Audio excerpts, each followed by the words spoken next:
اپنے بچوں کی ایسی تربیت کرتی ہے کہ ہر نواسا اور ہر پوتا ہمارا اسی طرح سے قرآن پڑھتا ہے. تو میں نے کہا اس کا کچھ آپ ہمارے سامنے بھی اس تجربے کو آپ بیان کیجئے تاکہ ہم بھی اپنی اولاد کی اس طرح سے تربیت کریں. تو انہوں نے کہا کہ دیکھو اولاد کی تربیت میں سب سے بڑا رول کس کا ہوتا ہے؟ ماں کا ہوتا ہے. کہا کہ ہماری بیٹیوں کے یہاں یہ التزام ہے کہ بچہ جب سے حمل ٹھہرتا ہے وہ کثرت سے قرآن کریم کی تلاوت کرتی ہے. جب بچہ پیدا ہو جاتا ہے تو بچے کے پیدا ہونے کے بعد ہمارے یہاں پر لازم ہے کہ کبھی بھی بچے کو بغیر وضو کے دودھ نہیں پلایا جاتا. کہا وضو کر کے دودھ پلایا جاتا ہے اور اس کے سامنے کثرت سے قرآن پڑھا جاتا ہے. اور پھر اس کے بعد اس بچے کو وہ ماں جب وہ تھوڑا سا شعور آتا ہے تو وہ کیا کرتی ہے کہ جب اس کو لإلاف قریش پڑھاتی ہے تو پھر ابابیل کا پورا قصہ بچے کے سامنے بیان کرتی ہے. اور جب ابابیل کا پورا قصہ بیان کرتی ہے تو الم تر کیف فعل ربک کا جب پڑھتی ہے تو اس کو پورا قصہ، تو جو سورت پڑھتی ہے وہ ماں اس کے سامنے اس کا پورا قصہ اور اس پوری سورت کو بچے کے انداز میں سمجھاتی ہے. 4-5 بار سمجھاتی ہے تو وہ بچہ اس کو سمجھ کر پڑھنے لگتا ہے. یہاں تک کہ جب وہ قرآن کی تلاوت کرنے لگتا ہے تو 5 سال کی عمر میں وہ ایسے قرآن کریم کی تلاوت کرتے ہوئے روتا ہے جیسے حضرات صحابہ کے بارے میں ہم نے سنا کہ وہ قرآن کو پڑھتے ہوئے زار و قطع روتے تھے.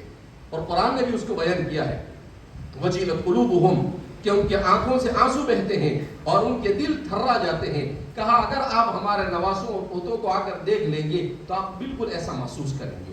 تو فرمایا کہ سب سے زیادہ محنت کرنے کی ضرورت ہے ہماری عورتوں پر کہ وہ نماز کا اہتمام، وہ قرآن کریم کی تلاوت کا اہتمام، وضو کا اہتمام، اپنے بچوں کی تربیت کے لیے قرآن کے ساتھ وابستگی.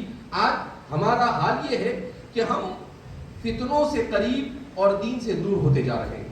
اور جیسا کہ ابھی حضرت مولانا حنیف صاحب دامت برکاتہم نے آپ کے سامنے بتایا کہ حضرت ابو ہریرہ رضی اللہ تعالیٰ عنہ نے اللہ کے رسول صلی اللہ علیہ وسلم سے پوچھا کہ اللہ کے رسول صلی اللہ علیہ وسلم اگر آپ اس دنیا سے تشریف لے گئے تو آپ کے بعد ہم کیسی زندگی گزاریں گے؟ تو حضور نے کہا کہ قرآن کریم کے ساتھ وابستہ ہو جانا.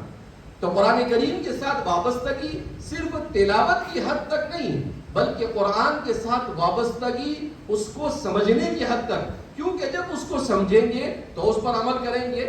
اس لیے ہمارے ہر حافظ کے پاس اور ہر عالم اور ہر مسلمان کے گھر میں کم از کم قرآن کریم کی ایک تفسیر اور ترجمے کا، قرآن کریم ترجمے والا ایک ہونا ضروری ہے. ہم کبھی کوشش ہی نہیں کرتے. قرآن کریم نے وَلَقَدْ يَسَّرْنَا الْقُرْآنَ لِلذِّكْرِ کہا تو ہمارے مفسرین میں لکھا ہے لِلذِّكْرِ کا مطلب نصیحت حاصل کرنا، نصیحت کرنا. تو قرآن جہاں یاد کرنے کے لیے آسان ہے وہاں سمجھنے کے لیے بھی آسان ہے.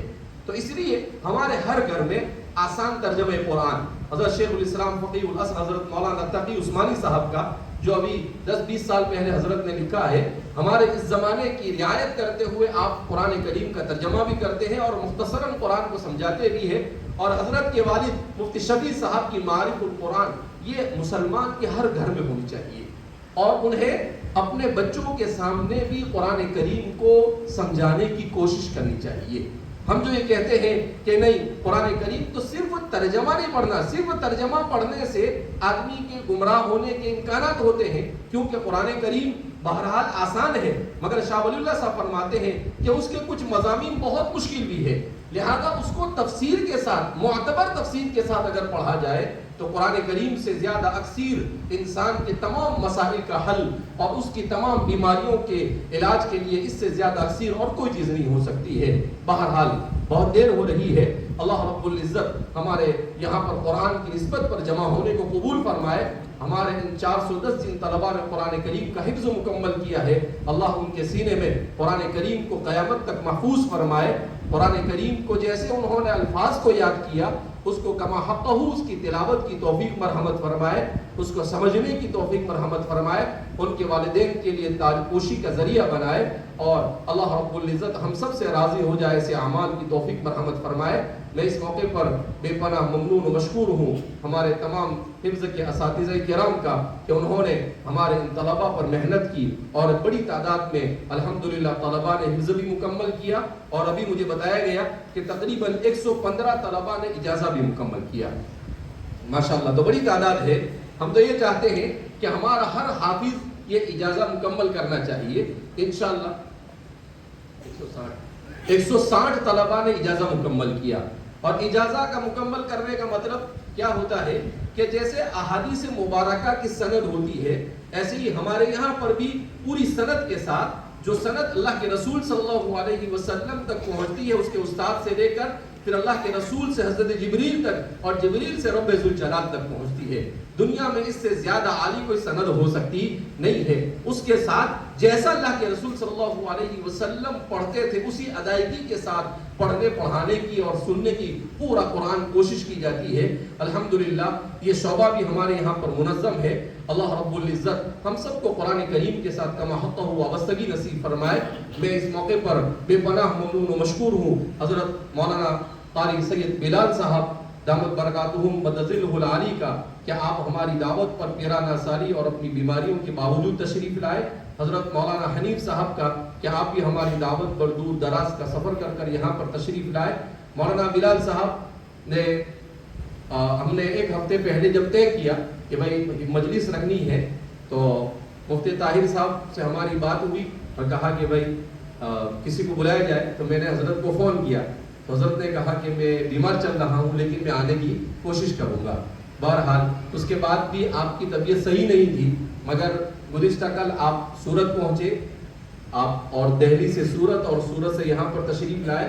یہاں آنے کے بعد پتہ چلا کہ حضرت کی طبیعت صحیح نہیں تھی اور سفر نہیں کر سکتے تھے، مگر صرف قرآن کی نسبت پر کہ اتنی بڑی تعداد میں طلبہ قرآن کریم کا حفظ مکمل کر رہے ہیں، آپ اپنے تمام کے تمام عوارض کے باوجود اور تمام اعذار کے باوجود یہاں پر تشریف لائے۔